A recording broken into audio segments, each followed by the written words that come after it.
Hi there, so today we're gonna learn how to make a dynamic sign panel system in Unreal Engine 4. Let's go. So first let's check out the final result that we are going to get at the end of this tutorial. Here we are in the standard UE4 project, nothing special, beside the panel here in the middle of the scene. So when we are clicking on this sign, the most important thing is the panel data here on the blueprint parameters.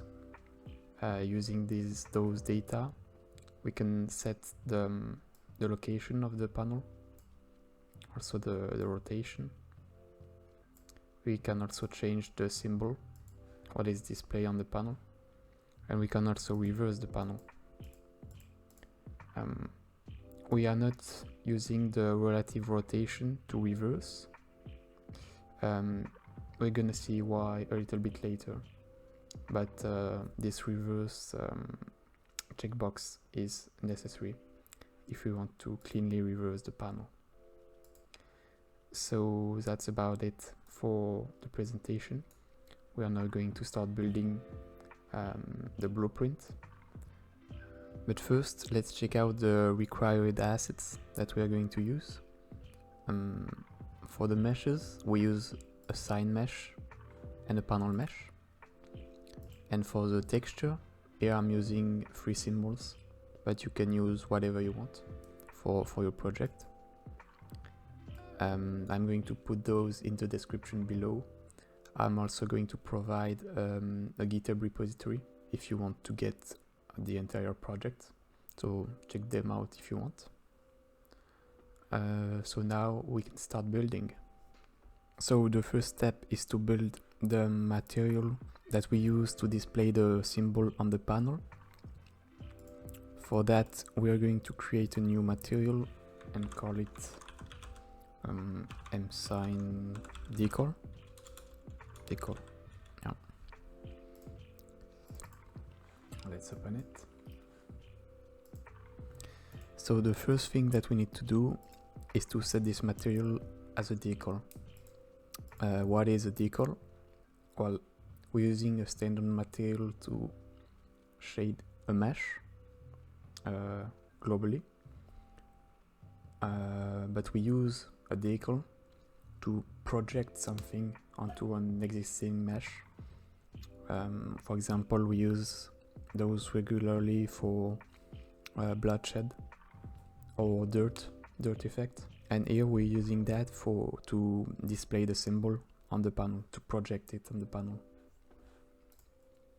So now that we know this, we can set up the material as a decal. It's over there in the material setting. We're using a default decal and translucent.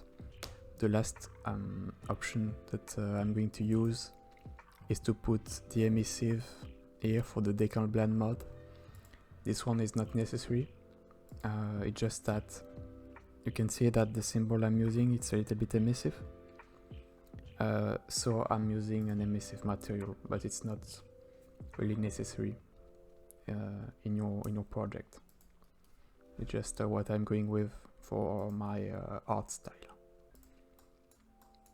So the first node that we're going to create is a vector parameter for the emissive color. We're going to choose a light blue, something like that. We're also going to use a texture for the symbol, and we're going to convert it as a parameter because we want to set it dynamically using blueprint. A little bit later we're gonna see how. We're going to call that mask, and this name is important because we're going to use this to set it dynamically. So we've got to remember this. And we can also choose the default texture to be one of our symbols. So we've got our 2 nodes there. We just need to multiply them for the symbol to take the color that we've set up there. The channel, we're going to use the alpha channel because our textures are black and white textures mask. We can choose whatever the channel we want. To prove this, we can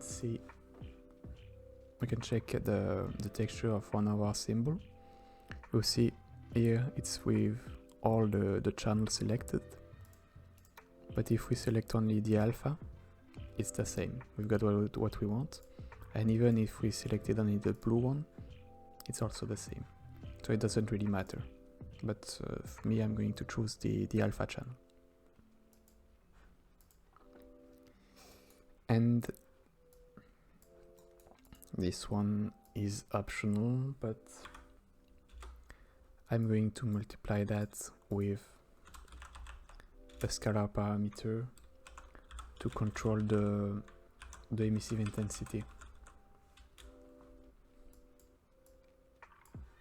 with a default value of 1. Yeah, this is not very clean. And we can put that in the emissive output. So we've got our emissive color. Now we need to set the opacity. For that we are also going to use the alpha channel. We could provide it directly in the opacity, but we can also multiply it by a scalar. There we go. By a scalar which will control the opacity of the symbol. With also a default value of 1 to be totally opaque at first. And there we go. So that's pretty much it for our sign decal material. Pretty simple. Now we can continue by building the blueprint for the panel. There we go. For the blueprint based on the actor class, we're going to call that BP panel.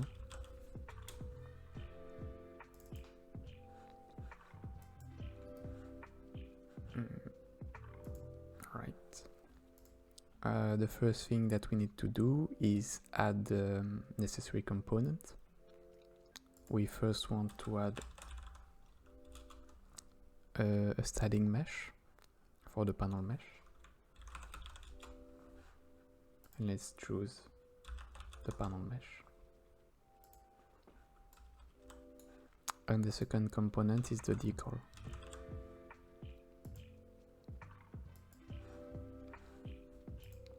One thing we need to do is to detach the decal from the mesh. Why? Because when we are going to rotate, to reverse the mesh rather, we don't want the decal to be reversed too. So detaching the decal will prevent that. Oh yeah, I forgot something. Let's first create a material instance for the decal. It will be easier to set the parameter in engine.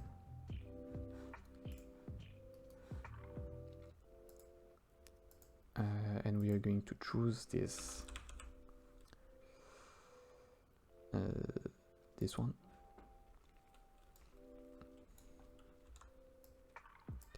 Oops. Oh yeah. I had lost control there. We just need to set the transform so that our symbol is projected on the panel.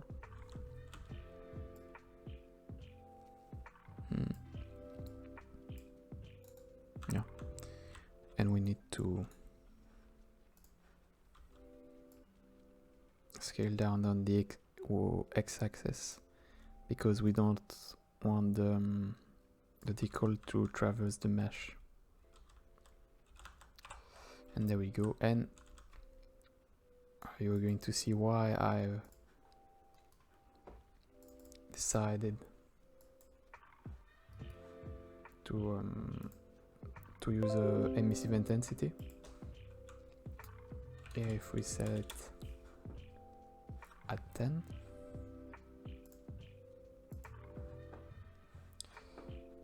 where's the panel? There we go. You can see that now it's way more visible compared to an intensity of 1. So that's why I've chosen emissive in this case. Alright, the panel is ready. We just need to create 2 functions on the blueprint. The first one is the setSymbol function. It will be used when we are going to generate the panels dynamically, to set the symbol dynamically. It's going to take the texture as an input, texture reference, 2D I think it is. There we go. And what we're going to do is create a dynamic material instance from the decal.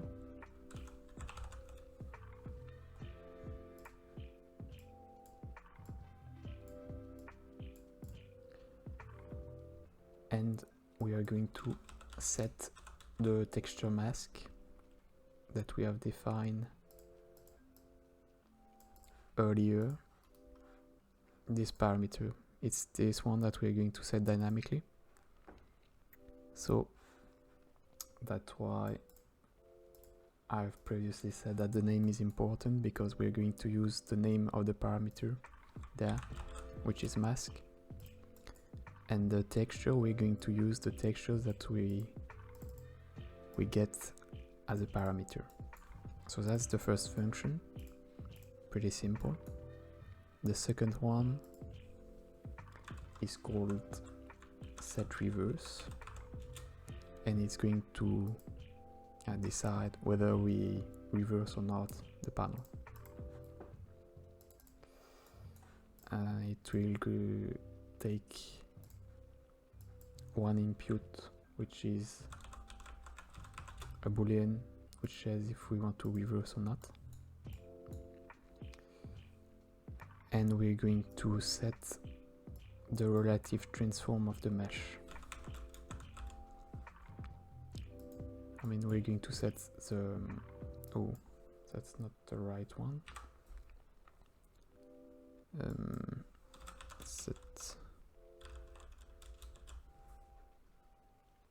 oh yeah, I've chosen reset, I think. Yeah, there we go.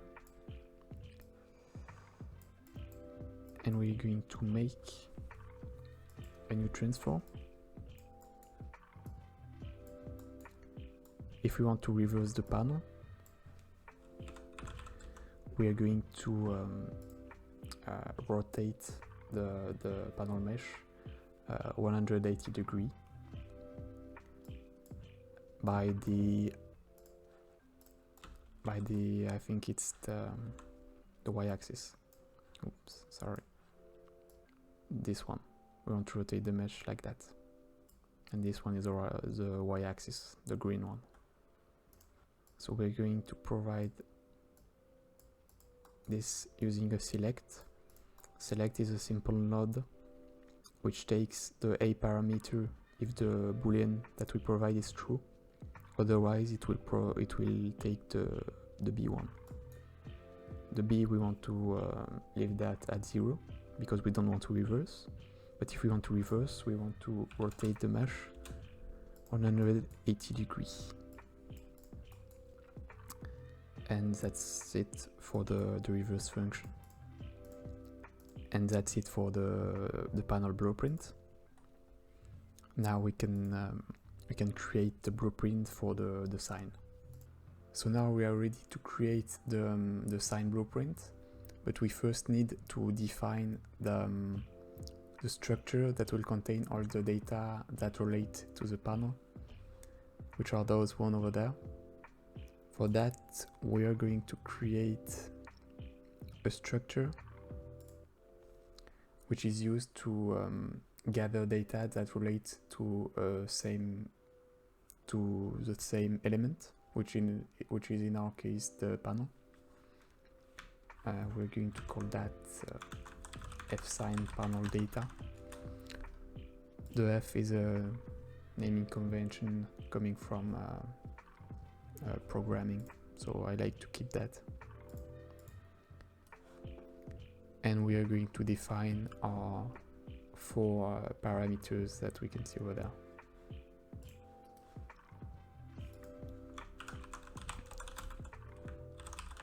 The location,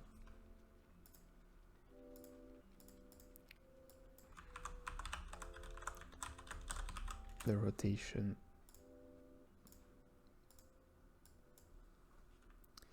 the third one, which is the symbol texture,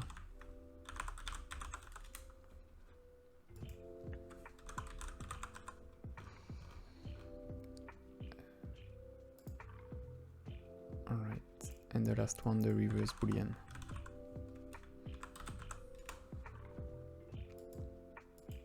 So we can now create our blueprint for our sign, still based on the actor class. Let's call that, DP sign. There we go.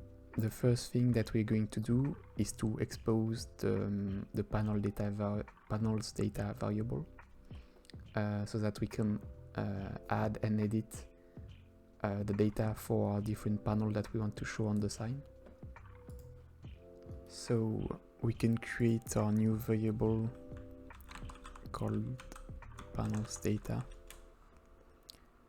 So for it to be exposed and editable when we click on the sign there, we need to make it public, and for that we need to click there so that the eye show there. So now it is public. We just need to choose our sign panel data that we've just created, and we also want an array, not a single variable, because we might want multiple panel showing on our sign.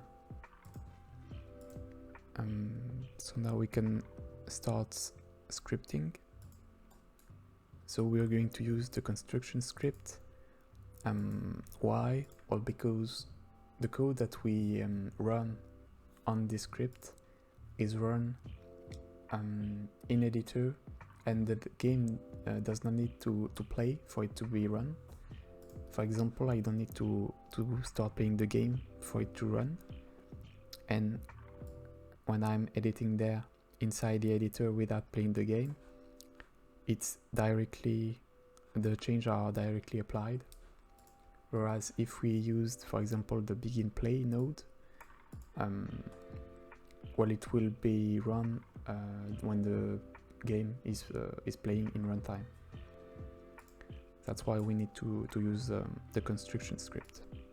So we are going to loop on our data.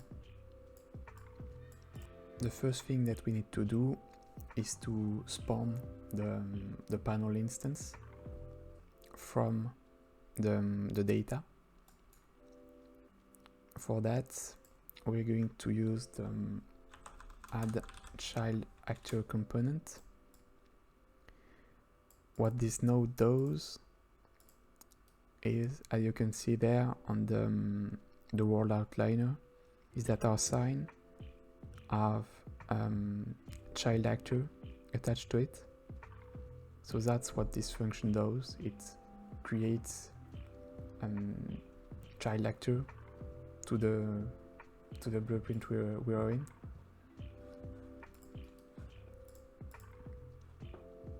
We can also choose the class of the child actor, which is in our case the BP panel class. So now that we have spawned our panel, we've got here the reference of the child actor component, and we just need to feed the data coming from our panel data into the panel actor that we've just spawned. For that, we're going to get the child actor, because here it's a child actor component which contains child actor, and here it's only an actor object reference. So here we want to call the functions that we have defined earlier on our panel, which are the set symbol and the set reverse. But we need a reference of a panel, not simply of an actor. That's why we need to cast this reference to a BP panel. And given that we have set the BP panel actor class there, those instances are BP panels. So the cast will succeed. And there we get our panel object reference. And now we can call our set symbol, for example, or set reverse.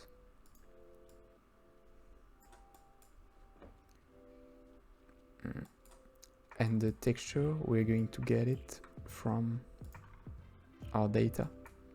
We just need to break it so that it's easier to manipulate. The texture is over there, and we are also going to set if it is reverse or not. There it is. And I've just forgot something, which is to set the transform of the panel using the two parameters over there. We're just going to create a new transform. Maybe from this one it will be easier. And we're going to feed the location and rotation. The scale, in our case, we are not interested in setting up the scale, but if you want to add a scale parameter in the panel data and provide it there,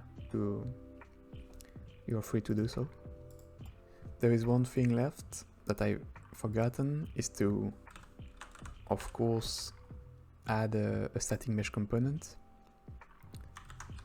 Let's call it sign mesh, to just set the mesh for our sign. There we go.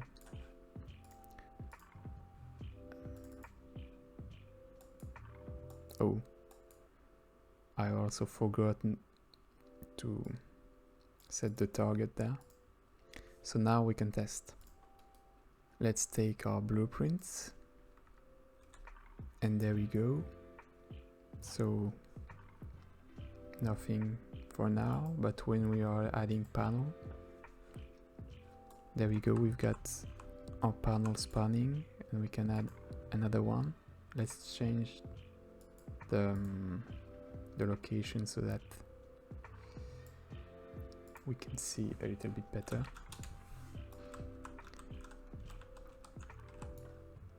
And how does this thing work? Maybe this one. There we go. I'm not going to make something perfect here, just to show that it works. The second one, let's put it a little bit higher.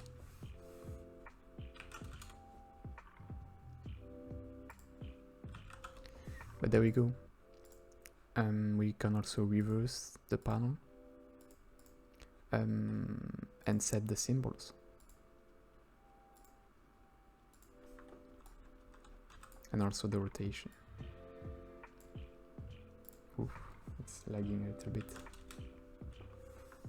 But we've got also to adjust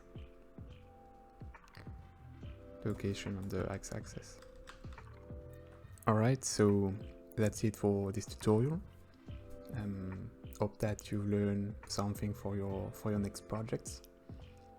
You can subscribe if you want, thumbs up, whatever you want. And yeah, let's see you another time. Bye.